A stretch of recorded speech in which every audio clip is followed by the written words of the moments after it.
Assalamualaikum warahmatullahi wabarakatuh, teman-teman. Welcome to YouTube channel Susri Juanti. Sekarang Susri berada di tempat ini namanya Getting Ahead with the Face. Ini tempat kita nunggu Hitak Yogyakartanya. Dan sebelum kalian mau naik ini, kalian harus reservasi dulu melalui online ya teman-teman. Dan perkenalkan, nama saya Amalia, nanti salah satu edukator dari Bus Jogja Heritage Track. Dan saya tidak sendirian, ini bersama rekan saya ada Mas Pramudito. Dan untuk hari ini kakak-kakak sekalian ya, kita akan keliling kota Jogja, nanti dengan tema Paraning Dumadi. Paraning apa? Tenang saja, nanti di dalam bus kita banyak cerita. Dan untuk rutenya sendiri, dari kantor JTTC ini kita akan menuju daerah Tugu. Nah, dari Tugu ke selatan lewat Jalan Margo Utama, Malioboro, Margomulyo, lalu nanti turun sebentar di Museum Sono Budoyo untuk foto-foto. Selesai foto-foto kita lanjut lagi perjalanan ke arah utara kembali ke kantor JTTC. Jadi rute ini akan kita tempuh kalau jalanannya macet, yang lancar itu sekitar 1 jam. Kalau macet ya mungkin nanti 1,5 jam gitu. Jadi agak molor-molor dikit ya. Nah, karena namanya perjalanan monggo kesempatan terakhir. Ada yang mau ke toilet boten? Silakan, karena biasanya kalau mau kiri-kiri ke SPBU itu nggak bisa, jadi bahaya nanti kalau ada kebocoran di jalan. Atau sudah aman semua? Aman. Sudah ya? Karena sudah aman, karena rombongannya ada 16 orang, silakan dibagi 2. Nanti 8 orang bisa masuk bis merah dengan nama Malioboro, dan 8 orang sisanya bisa masuk bis kuning dengan nama Kraton. Malioboro Kraton ini tenang saja, hanya nama bis, bukan rute, bukan jurusan. Jadi nanti bebas mawon, masuk mana aja boleh. Gitu. Sampai sini dulu ada pertanyaan? Sudah? Kalau sudah silakan diperhatikan barang bawaan dan mari silakan masuk ke bis masing-masing. Terima kasih. Itu bis yang paling belakang kosong itu apa? Yang mana? Bagian depan itu? Iya. Bagian belakang. Oh, itu digunakan untuk sepeda kan? Terima kasih. Nah, sebenarnya untuk Bus Jogja Heritage Track ini kan salah satu triknya adalah cycling tour. Nah, hanya saja betul untuk yang cycling tour ini belum kita buka karena masih kita kaji ya untuk tingkat keselamatan. Ya, jadi sama 8 totalnya 16. Nah, sedia rencananya nanti setelah si selinya kan taruh di belakang. Terus kita busnya berhenti, kita jalan. Pak, betul. Jadi nanti kita dropnya Drop ya di Monumen Yogyakarta ini Pak. Kemudian cycling tour sampai ke kawasan Jogokarian atau Panggung-Rat ya. Rencana gitu ya. Betul, rencananya seperti itu. Jadi nah, silahkan nanti bisa pantau untuk kegiatan kami di mana di medsos media sosial Di kami. Instagramnya itu ya? Salah satunya betul. Yang kedua ada di TikTok kan? Ya, ada Ini ya? 2. Sumbu filosofinya. Benar. Yang profile picture-nya berwarna merah. Ya. Jadi ada 2, @sumbu-filosofi sama @dinas kebudayaan DIY. Yang satu lagi sebenarnya ada ini yang paling aktif @pramudito.jogja. Itu mengenai kehidupan pribadi dari sang edukator ya. Bapaknya asli Jogja, Pak. Gimana? Bapak asli Jogja. Oh iya, ini saya perkenalan diri terlebih dahulu ya. Ini kayaknya seru ini kita ngobrol-ngobrol nih. Seneng kalau saya pesertanya seperti ini. Oke. Saya buka terlebih dahulu. Bismillahirrahmanirrahim. Assalamualaikum warahmatullahi wabarakatuh. Waalaikumsalam. Salam sejahtera bagi kita semuanya. Salam budaya, lestari budaya. Oke. Lestari sekali. Iya, lestari di hatiku. Oh, lestari di hatiku. Ya. Enggak, lestari budayaku ya. Oh. Nah, oke, saya ucapkan selamat datang di Bus Jogja Heritage Track. Perkenalkan, nama saya Pramudito. Saya selaku edukator yang bertugas di bis merah ini, yang nantinya selama 90 menit ke depan saya akan konser juga. Akan bercerita mengenai sejarah kawasan sumbu filosofi yang ada di Yogyakarta. Dan ini saya tidak sendirian. Ini bersama rekan saya yang ganteng ini ya. Beliau orang paling penting di sini ya. Iya. Karena kalau nggak ada masnya ini Kita tidak nggak akan bisa jalan, jalan. betul ya kan. Namanya siapa? Namanya Mas Hari selaku Pramudi. Nah, kita sapa dulu. Hari Senin sih kayaknya kan. Harinya hari Senin. Kita sapa dulu Mas Hari biar semangat. Halo. Halo. Yang hasil Ya, waduh, hanyong hasil. Ke saya aja kan. Ini boleh duduk di depan bus nggak? Di mana di sini? Penumpang. Ini sebenarnya boleh Kak, cuman karena pernah dikomplain jadi kita kosongkan Kak. Karena kurang nyaman, mohon maaf. Jadi kalau duduk di depan itu kayak orang jongkok di WC itu. Pendek kursinya, beneran. Tapi kalau misalnya mau ambil footage, misalnya mau ngambil gambar dari depan itu, monggo nanti bisa persilakan untuk bisa duduk di depan. Gak apa-apa kan? Kalau mau duduk di depan boleh nanti by request. Nah, jadi ada 2 kru yang bertugas di sini ya kak ya. Nanti kalau misalnya kakak membutuhkan bantuan, monggo bisa dikomunikasikan ke kami. Nah, apabila ada yang tidak terbiasa naik bus, tolong jangan ditahan ya. Bisa langsung dikomunikasikan ke kami. Dan di depan itu ya ada kotak P3K yang nantinya akan kita gunakan untuk memberikan pertolongan pertama. Nah, isinya apa kak? Plastik. Cuma kantong kresek ya. Iya. Itu Tapi yang penting Pak. yang paling penting ya. Tapi kalau sekiranya pusing karena lapar, mohon maaf ya. Mau nggak mau kita harus berhenti makan dulu di padang murah yang ada di depan. Nah, jadi ini kita sudah memperkenalkan diri. Sebelum kendara ini, saya mau kenal ini kakak-kakak yang sudah mengikuti atau yang sudah berhasil mendaftar ini. Iya. Setelah sekian purnama. Terus Pak. Bener. Untuk program Bus Jogja Heritage Track ini mungkin bisa memperkenalkan diri, nama dan domisili saja ya kak ya. Kalau misalnya dari luar kota bisa disampaikan di Yogyakarta tinggalnya di mana seperti itu. Kita mulai dari yang depan, tengah atau belakang ini enaknya ini ya. Di belakang dong. Oke, kita mulai dari depan saja.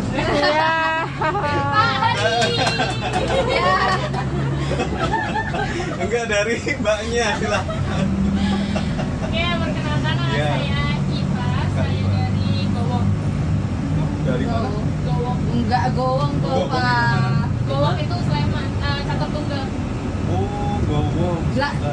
Seberangnya kelas. Oh, ini Gowong. Iya, Gowong. Oh iya iya iya, tadi saya bilangnya Gowong. Gowo. Gowong. Gowo itu artinya gowo. Perum gowo anu ya, perum gowo itu ya. Gowo. Iya, gowo depan 16. Ya apa sih? Ini memang agak hati-hati ya. Salah sedikit nanti salah arti. Oke, dari Perum Gowo, Yogyakarta ya kak ya. Oke, saya ucapkan selamat datang kak di Bus Jogja Heritage Track yang selanjutnya. Siapa lagi? Perkenalkan nama saya Karisma. Kalau asalnya dari Kediri dan sekarang tinggalnya di Bukit Sari di Sekip. Oh, di Kebudayaan Budaya Budaya Provinsi Daerah Istimewa Yogyakarta. Nah, mungkin kakak tanya kok bisa gratis, kenapa ya? Karena difasilitasi dari Dana Keistimewaan Yogyakarta. Ya. Kalau pengen dapat dana itu bagaimana? Mohon maaf, saya kurang tahu. Ini mulai tahun kapan sih Pak? Mau tahun ini ya? 2022 kemarin kak. Oh, Jadi sudah ada jalan 1 tahun. Bacanya Prince Juliana. Nah itu, jadi nama Jogja atau Yogyakarta itu adalah nama kerajaan yang berdiri di daerah ini semenjak tahun 1755. Yang mendirikan siapa? Beliau adalah Pangeran Mangkubumi yang kemudian memiliki gelar raja Sri Sultan Hamengkubuwono yang pertama. Nah, Sri Sultan Hamengkubuwono yang pertama inilah kak yang membentuk landmark kota Yogyakarta yang saya lingkari ini. Dibentuknya tidak sembarangan, berlandaskan dari falsafah Jawa yaitu Sangkan Paraning Dumadi. Nah, yang dari luar kota, tahan, jangan khawatir. Sebelum saya ceritakan, kita foto-foto dulu dong dengan Tugu Yogyakarta yang ada di bagian depan ini ya. Ini Tugu Yogyakarta ya, yang bentuk awalnya itu tidak seperti ini, tapi bentuk awalnya itu seperti yang ada di pojok sana kan. Oh, sana. Iya, tapi itu miniatur ya, alias diorama. Jadi untuk tugu itu dulu juga ada di bagian tengah. Nah, sejarahnya bagaimana kok tubuhnya bisa berbentuk berbeda? Nah, saya ceritakan yang Sangkan Paraning Dumadi dulu ya kak ya. Jadi Sangkan Paraning Dumadi, falsafah yang mendasari terbentuknya kota yang saya lingkari ini ya. Jadi Sangkan itu artinya adalah asal usul. Paran itu artinya adalah tujuan. Dumadi artinya terjadi. Jadi Sangkan Paraning Dumadi ini adalah falsafah Jawa yang menceritakan tentang asal usul kehidupan manusia dan tujuan manusia terjadi. Tujuan manusia terjadi untuk apa kak? Untuk melanjutkan hidup, benar, tapi ada kaitannya dengan hidup tadi. Tujuan manusia hidup di dunia adalah untuk beribadah. Ya, karena sejatinya setiap insan pasti akan kembali kepada Sang Pencipta. Nah, cara membaca konsep sumbu filosofi ini kak dibagi menjadi 2. Ya, sisi utara akan menceritakan tentang konsep Paraning Dumadinya atau perjalanan spiritualnya tadi ya. Sedangkan kalau yang dari sisi selatan ini akan menceritakan tentang Sangkaning Dumadinya atau asal usul kehidupan manusia. Yang kalau kita combine jadinya apa? Sangkan Paraning Dumadi. Gitu. Nah, tema hari ini kan kita temanya adalah Paraning Dumadi, perjalanan spiritualnya manusia. Maka nanti yang akan saya ceritakan yang di bagian utara ini. ya, yang nantinya akan menggambarkan tentang konsep perjalanan hidupnya manusia dalam hal mendekatkan diri kepada Sang Pencipta. Dibacanya melalui apa? Yang pertama bangunan, yang kedua nama jalan, yang ketiga melalui pepohonan atau vegetasi. Maka vegetasi yang ditanam di sepanjang jalan ini bukan pohon sembarangan, Kak. Ini memiliki nilai-nilai filosofi kaitannya dengan paradigma atau perjalanan spiritualnya manusia. Kita mulai dulu dari yang Tugu tadi ya. Nah ini Tugu Yogyakarta. Ada yang pernah foto dengan Tugu Yogyakarta? Pernah. Hati-hati ya. Kenapa? Nah, ya. Saya sudah menebak. Kenapa? Karena mitosnya. Kalau ada orang luar kota yang foto dengan Tugu, itu pasti akan kembali ke sini. Bener Pak, saya balik terus di sini Pak. Aneh kan? Ya, Yang 4 tahun di sini balik lagi. Ini kayaknya sih masalah lain sih itu kan. Nah, kenapa? Yang pertama ya, karena biasanya ya nanti akan memiliki pekerjaan di sini. Yang kedua biasanya nanti akan melanjutkan studinya ke sini. Yang agak repot yang ketiga ini, biasanya nanti memiliki keluarga di sini, betul, antara jodoh itu tadi ya. Maka tidak heran biasanya kalau orang-orang yang foto dengan Tugu yang di depan tadi ya, yang di utara tadi, itu biasanya nanti akan kembali ke Yogyakarta.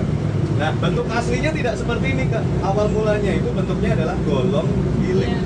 Bentuknya lingkaran. Ini mohon maaf saya tidak ada gambarnya ya. Saya hanya ada gambar Tugu yang sekarang.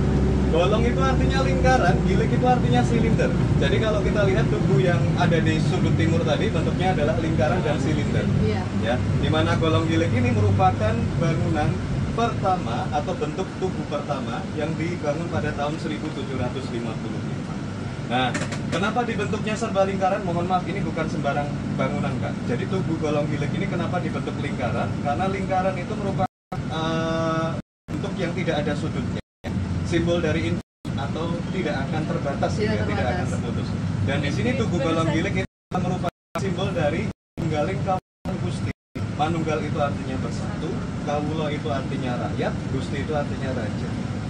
Jadi merupakan simbol persatuan antara rakyat dengan raja.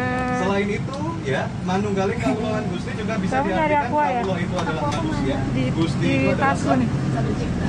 Maka juga bisa diartikan bahwa sejatinya setiap manusia yang hidup pasti akan kembali kepada sang pencipta.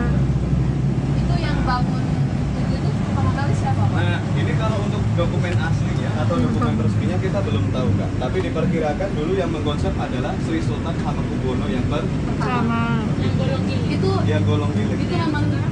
Nah, kalau yang sekarang import dari Belanda. Ini namanya YPF Van Brussel yang membangun. Jadi pada saat itu terjadi gempa bumi dahsyat, tepatnya pada tahun 1867. Gempa bumi dahsyat ini meluluh lantakan seluruh wilayah yang ada di Yogyakarta, termasuk Tugu golong giling ini tadi. Nah, setelah runtuh, kemudian 22 tahun setelah gempa, tepatnya pada era pemerintahan Sultan yang ke-7, dibangun kembali menjadi Tugu yang sekarang. Nah, dibangunnya seperti ini. Kenapa kok tidak dikembalikan serba lingkaran tadi? Karena Belanda tahu bahwa Tugu golong gilik merupakan simbol yang tidak boleh mengungkuri atau membelakangi keraton Yogyakarta. Nah, Kepatihan ini sekarang menjadi kantor gubernur. Kenapa? Karena untuk sistem patih ini sekarang sudah tidak ada lagi. Terakhir adalah Patih Danurejo VIII yang mengundurkan diri karena sudah lanjut. Maka sekarang untuk pemerintahannya langsung dihandle oleh sang raja. Maka tidak heran di sini gubernurnya siapa? Sri Sultan Hamengkubuwono yang ke-10. Seperti itu. Nah, tadi Kepatihan simbol tahta. Nah, godaan harta pusatnya di sini, Kak. Iya. Betul atau betul? Betul. Ini dulu namanya Pasar Gede karena ini merupakan pasar kerajaannya. Ya, dinamakan Beringin Harjo karena memang dulu banyak pohon beringin di kawasan. Oh, Beringin Harjo. Ya, Harjo itu dari kata Karaharja atau kesejahteraan. Begitu. Nah, kemudian jalan yang kita lewati ini, Kak, mohon maaf ini ya, ini sekedar informasi saja. Ini sudah bukan Jalan Malioboro ini. Oh, Ya, ini namanya adalah Jalan Margo Mulyo. Ya, Sejak dari mana jalan mulai? mulainya dari perempatan Pajeksan, selatannya Kepatihan tadi, Pak. Ya, itu sudah mulai masuk ke Jalan Margomulyo. Jadi kalau kawasannya masih kawasan Malioboro, tapi kalau untuk jalannya sudah berbeda. Margo artinya apa? Jalan, Mulyo artinya kemuliaan. Jadi jalan kemuliaan, betul. Ini adalah jalannya para manusia yang sudah bisa mengatasi 3 godaan hidup tadi. Nah, kapan itu kita bisa mengatasi 3 godaan hidup tadi? Nih, bukan. Ya bisa jadi sih. Tapi ketika iman sudah ketika kita sudah tua sih Kak, di mana harta sudah ada, iya. tahta juga sudah Tapi ada, kadang tua kan- wanita juga sudah ada. Tapi kadang kan Tua-tua lagi ya. Ya, bukan saya tapi saya belum tua. Apalagi saya. Saya tidak bilang Bapak, mohon maaf. Kalau titik nol itu apa Pak emang filosofinya? Kalau titik nol itu kenapa disebut sebagai kawasan titik nol? Karena adanya kantor pos pusat. Jadi kantor pos pusat yang ada di sebelah kiri tadi itu merupakan kantor pos yang menjadi patok untuk penghitungan jarak dari kota Yogyakarta ke kota lain. Kaitannya dengan apa? Dengan ongkir atau ongkos gitu. Nah, makanya dinamakan titik nol karena ada kantor pos pusat tadi. Jadi kalau ada yang tanya titik nolnya Yogyakarta mana tuh kantor pos pusat. Akhirnya buat demo ternyata. Oh enggak. Oh ini ya kan, jangan-jangan ini. Ya kan? Enggak bercanda. Nah ini sebelum turun Kak, silahkan bisa dicopot dulu seat beltnya karena nanti kita akan turun di sini cukup lama ya, 10-15 menit untuk sesi foto. Museum Negeri Sono. Dan kita sekarang berhenti di Museum Sono Budoyo. Di sini dikasih waktu 10-15 menit karena museumnya hari Senin itu libur ya teman-teman, jadi kita tidak bisa masuk. Dan kalau teman-teman berkunjung ke Yogyakarta dan ingin datang ke Museum Sono Budoyo, ini hanya dikenakan biaya 10.000. Teman-teman juga ketika nanti naik bisnya, teman-teman akan mendapatkan ID card peserta ya teman-teman. Ini dia.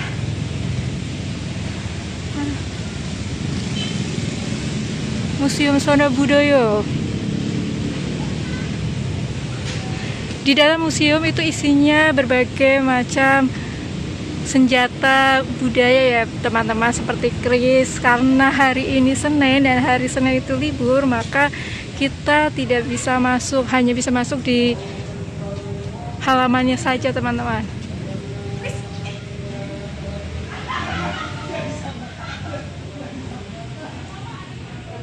Berpasir itu karena memang dikembalikan lagi Pak, sesuai marwahnya ya, dimana alun-alun itu aslinya tanahnya berpasir. Pasir yang diambil dari pantai selatan ya Kak ya.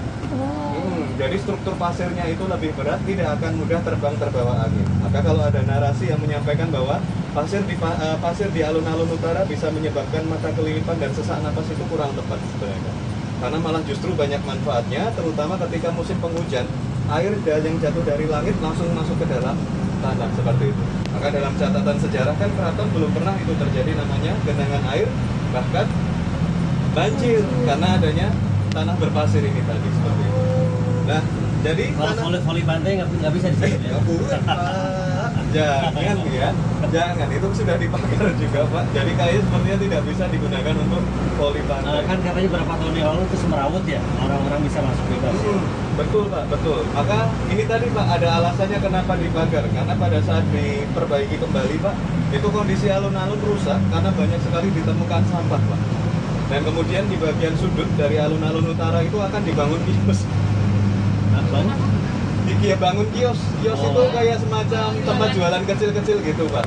Nah sebenarnya diperbolehkan Pak untuk warga itu beraktivitas di sana, tetapi kalau mau membangun bangunan itu harus bangunan non permanen Pak, bukan bangunan permanen. Maka karena adanya kejadian seperti itu oleh pihak kerajaan kemudian ditutup. Tutupnya itu sementara ya Bapak Ibu Mas Mbak. Jadi sifatnya sementara hingga warga Yogyakarta bisa merawat alun-alun utaranya sendiri. Karena kemarin pada saat Lebaran itu ada prosesi atau hajat dalam Grebek Sawal, itu sempat dibuka Pak, sempat dibuka tapi kemudian ditutup kembali seperti itu. Ya, jadi untuk prosesi Grebek Sawal kalau nggak salah hajat dalamnya, kemudian dibuka, kemudian setelah selesai prosesi atau acara kemudian ditutup kembali. Nah, kenapa tanahnya berpasir? Pertanyaannya kan seperti itu ya. Padahal kalau dulu ya, yang warga Jogja asli pasti pernah mengalami alun-alun itu tanahnya berumput hijau. Berumput ya, berapa tahun yang lalu lah? Betul. 5 tahun ya. Ya, tanahnya berumput. Kenapa kok malah yang dipilih tanah berpasir? Nah, kenapa kok Sri Sultan Hamengkubuwono memilih tanah berpasir? Karena ini ada kaitannya dengan konsep Paraning Dumadi tadi Kak.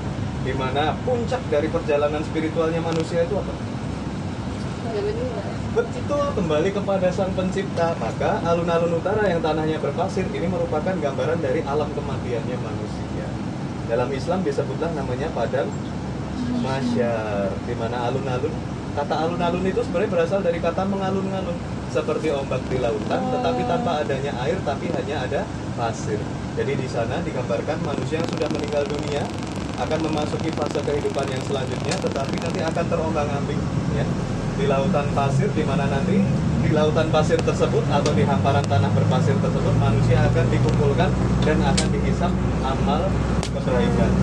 Maka nanti untuk fase Paraning Dumadi seharusnya trip ini masuk ke dalam Keraton Kasultanan Yogyakarta.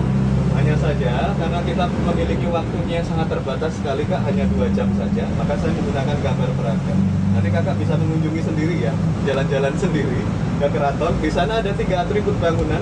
Yang pertama adalah bangsal Sri Manganti yang saya tunjukkan ini.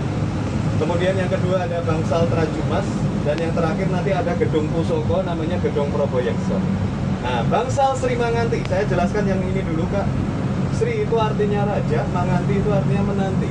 Jadi Sri Manganti ini adalah tempat penantiannya raja. Karena memang secara fungsional ini adalah ruang tamu atau ruang transit ya, sebelum tamu-tamu kenegaraan bertemu dengan raja. Nah, dari konsep suku filosofi ini juga sama Kak, tempat penantiannya manusia. Kenapa manusia menanti? Ya, karena manusia akan diambil amal atau mohon maaf, dihitung amal kebaikannya. Digambarkan dari adanya bangsal ini yang ada di seberangnya, namanya adalah bangsal Trajumas. Traju itu artinya timbangan, sedangkan emas itu adalah logam mulia. Jadi Trajumas artinya timbangan yang menimbang amal mulianya manusia. Di fase inilah manusia akan dihisap atau dihitung amal jariah atau amal kebaikannya. Nah, kemudian fase yang selanjutnya setelah manusia dihitung, nah manusia akan mencapai fase terakhir dari konsep Paraning Dumadi, yaitu kehidupan kekalnya di alam akhirat. Digambarkan dari pusaka yang tersimpan di Gedung Proboyekso ini. Mohon maaf karena ini pusaka kerajaan, saya tidak memiliki gambar ya, karena ini hanya boleh dilihat ya oleh raja, keluarga kerajaan, dan abdi kinasihnya saja. Sedangkan saya Pak ya Mas Mbak hanya rakyat jelita. Jeliteng, mohon maaf, jeliteng ya. Ya, jeliteng karena itemnya. Jadi saya tidak memiliki kesempatan untuk bisa melihat pusaka kerajaan ini. Bentuk pusakanya seperti apa? Nah, ini saya bantu untuk mendeskripsikan ya. Ini berdasarkan dari cerita Gusti Kanjeng Ratu Bendoro, salah satu putri raja ya. Beliau menyampaikan bahwa bentuk pusakanya itu seperti sumbu api. Kalau Kakak tahu lampu minyak, di bagian atasnya itu hanya sumbu api biasa yang apinya terus menyala dari masa pemerintahan Sultan yang pertama hingga Sultan yang ke-10 sekarang. Berarti api apa? Nah, saya akan kalau belajar sejarah kan harus berdasarkan logika. Kalau unsurnya klinik saya kurang masuk. Maka saya tanyakan kenapa bisa terus menyala? Karena diisi minyak kata beliau. Minyaknya minyak kelapa Kak, katanya seperti itu. Ya, jadi dijaga, memang sengaja dijaga agar apinya terus menyala. Kenapa Pak? Dijaga biar apinya tetap. Nah, karena ini merupakan gambaran dari The Spirit of Yogyakarta dan merupakan gambaran dari kehidupan kekalnya seorang manusia di alam akhirat. Maka ada pepatah Jawa Kak menyebutkan bahwa urip ning donya ibarat mau mampir ngombe. Jadi hidup di dunia itu ibarat seperti kita mampir untuk minum, hanya sekilas saja. Kayak baru kemarin kita lulus SD ya. Sekarang udah sebesar ini ya. Nah, nanti kehidupan yang selanjutnya itu pasti ada kehidupan kekal kita nanti di alam akhirat. Maka ini tadi ya adalah perjalanan terakhirnya manusia, puncak dari Paraning Dumadinya, yaitu kehidupan kekalnya seorang manusia di alam akhirat. Nah, ini masih separuh perjalanan. Ya, kenapa? Karena kan videonya bukan Paraning Dumadi, tapi ada Sangkan Paraning Dumadi. Nah, yang Sangkaning Dumadi yang asal usulnya kehidupan manusia akan diceritakan sisi selatannya Yogyakarta. Tracknya lain lagi. Tracknya lain lagi, silakan daftar kembali. Tema yang lainnya. Ada 2 pilihan. Gimana Pak? Wisata tuh ada 2 pilihan wisata gini atau Sebenarnya itu banyak Pak. Jadi tidak hanya 1 atau 2 pilihan saja. Jadi nanti ada 5. Pertama Sangkan Paraning. Ini yang full trip sampai ke bagian selatan ini. Ini biasanya kita buka setiap jam pagi. Nah, yang jam 9 ini Pak selalu rebutan dan langsung cepet banget itu. Kita jam 8 itu nyampe jam 8 5 menit, jam 8 menit langsung keisi begitu. kan juga? Pak melalui web gitu. Betul. Nah, nanti Bu Pak Sangkan Dumadi yang ada tema Dumadi yang setiap jam 11 ini. Ya, jadi tema Paraning 2 ini merupakan tema sumbu filosofi juga, tetapi hanya separuh trip. Oh, Hanya yang di jam sisi 9 utara. Betul, makanya yang kedua bener-bener pulangnya itu jam 11 tadi ya kan? Bisnya pulangnya jam 11 tadi. Jam 2 ini macam-macam seling nanti. Tema kolonial, tema legasi. Kolonial yang menceritakan tentang sejarah penjajahan Belanda beserta bangunan-bangunan cagar budaya peninggalannya. Kayak tadi kan kita lewat Benteng Fred. Ini tadi saya tidak cerita. Kenapa? Karena benteng kan. Tuh, jadi saya akan jalannya, bukan bentengnya tadi. Nah, nanti silahkan bisa mendengarkan trip yang jam sama yang satu yang tema legasi. Legasi ini kaitannya dengan sejarah tradisi serta dengan pembagian kebudayaannya. Jadi dulu ya, ini kan dipimpin oleh Kerajaan Mataram Islam. Kemudian akhirnya menjadi Kerajaan Kasunanan Surakarta, Kesultanan Jakarta. Nah, pecahnya dua kerajaan tentu masing-masing kerajaan membawa identitas kebudayaannya masing-masing. Nah, itu nanti akan kita bahas tema legasi seperti itu. Nah, nanti silakan. Jalan-jalannya kemana? Legasi Kalau itu. legasi turunnya Pak di Sono Budoyo. Cuma nanti kita